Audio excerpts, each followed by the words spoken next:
It's easy to look at the Christian story of redemption and think of it as, well, a cosmic plan B. Like it was a last-minute fix for a big experiment that went wrong. But what if it wasn't that at all? A 17th century theologian named John Owen had a completely different take. He saw it not as some patch-up job, but as this brilliant, symmetrical, and perfectly designed act of divine wisdom. And that really brings us to the heart of it.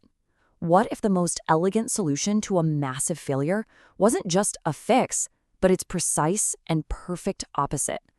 That's the idea we're going to explore today, a concept that Owen calls the Great Divine Reversal. So, here's our roadmap. First, we're going to get a handle on what this design of wisdom even means. Then, we'll look at the problem itself, the first man's fall. After that, we'll dive into the solution, this amazing divine reversal, and see how it not only secures our future, but completely changes how we think about obedience. Okay, let's jump right in. For Owen, this whole redemption thing wasn't just damage control.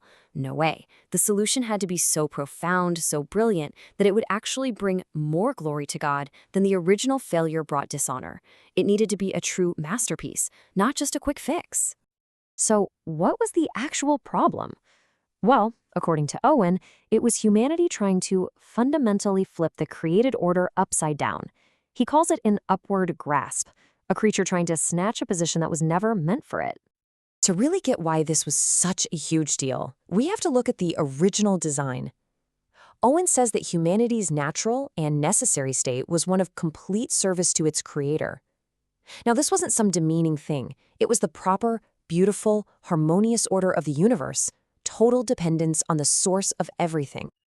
And this part is absolutely key. The fall wasn't just about, breaking a rule. It was this deep act of pride. It was an attempt to abandon that state of service, to become totally self-sufficient, to be like God. The servant was literally trying to become the master. And that leads us right to the core of this whole argument, the incredibly elegant, symmetrical solution. See, if the problem was an upward grasp from a servant, then the solution, designed by perfect wisdom, had to be a downward reach from the master. And right here, you can see the perfect mirror image. It's beautiful, isn't it?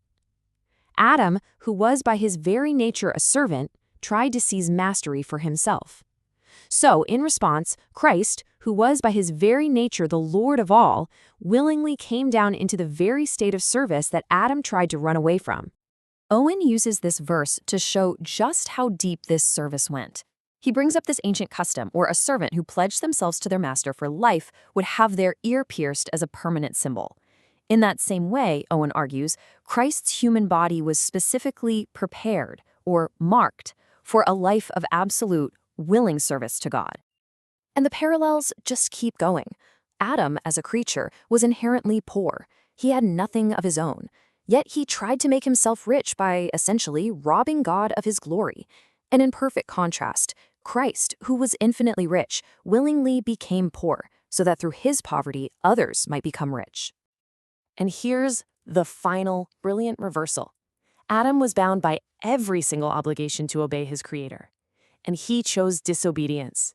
Therefore, Christ, who was totally above any law and had zero obligation, freely chose a life of perfect, humble obedience. But, this divine reversal wasn't just about fixing the past. According to Owen, divine wisdom also had to lock down the future.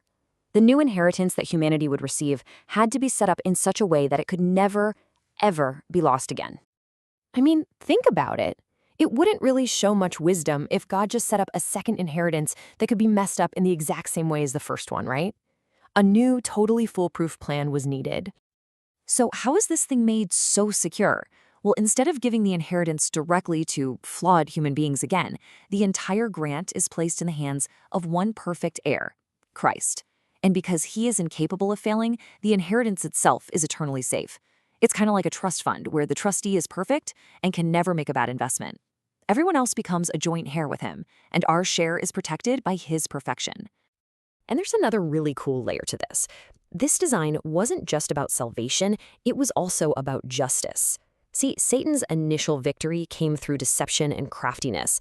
So Owen says his defeat had to come not from some brute display of power, but from a superior righteous wisdom that completely unraveled his plot and turned his big triumph into total folly. So where does all this leave us? It leads to Owen's final and maybe most profound conclusion. This whole divine reversal gives us a completely new way of looking at what true wisdom and greatness actually are. This is the big takeaway. Humanity fell because we bought into the lie that wisdom and greatness are found in breaking free, in self-exaltation. But when the most glorious being in the entire universe, the Son of God, willingly chooses a state of perfect obedience, well, that proves the exact opposite. It shows us that the highest wisdom and truest glory aren't found in ruling, but in serving. Now, for Owen, this wasn't just some abstract theological puzzle. He believed that really thinking about this beautiful, symmetrical design has real practical effects on us. It makes our faith stronger, it changes us to be more like Christ, it frees us from getting bogged down in lesser things, and it gets us ready for whatever lies ahead. So we're left with this final thought to chew on. In a world that so often celebrates rebellion and doing your own thing, what changes for us when we start to see obedience not as some restriction on our freedom, but as the highest possible expression of wisdom and love?